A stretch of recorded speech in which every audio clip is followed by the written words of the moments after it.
Parte na ng buhay nating mga Pinoy ang kape. Pero pinagtataka ko lang, kung sariling atin ang kape, bakit napakamahal nito?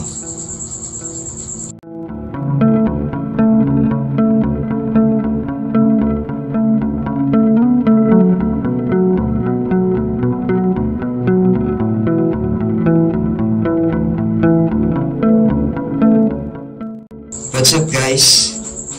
Nakapagkape na ba kayo? So ngayon pag-usapan natin ang tungkol sa kape. Mayroong 4 na uri ng kape dito sa Pilipinas.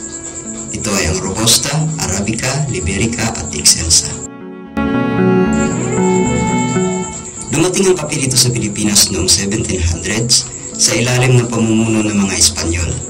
At ito rin ang kauna-unahang ginagamit na pangsweldo sa ating mga ninuno. Hanggang sa natuto tayong magtanim at magproseso ng sarili nating kape at nagkasanayan na nating araw-araw itong ihain sa ating pamilya.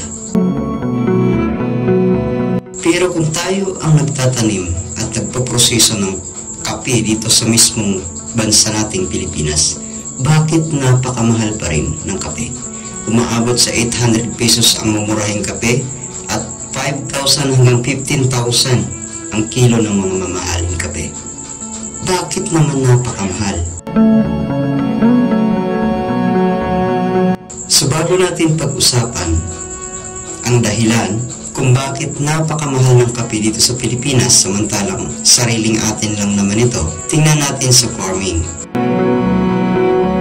3 to 4 years bago mamunga ang kape at kailangan niya sa mga malalamig na lugar at matataas.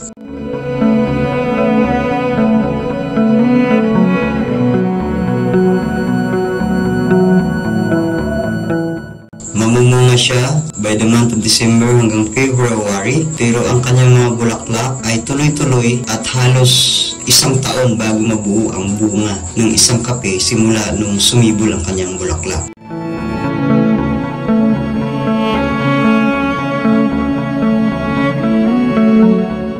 So, after ng pag-aani o harvest, ay mayroon pang prosesong pagdadaanan. Ang pagbabalat, paglilinis, paghihiwalay sa mga depekto, at sa mga good coffee.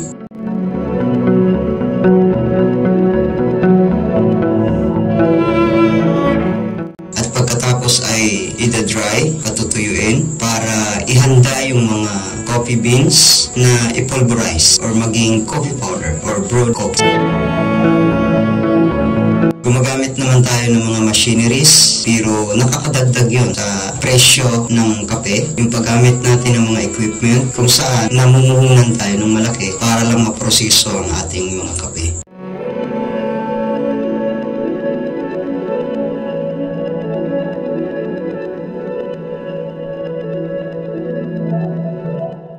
Since elaborate na yung pagpoproseso ngayon ng kape, mas madami ng pagod yung tinutuon ng farmers. Worth it naman yung price sa pagod nila. Kaya pala. So, alam na natin ngayon. Maraming salamat at see you next video.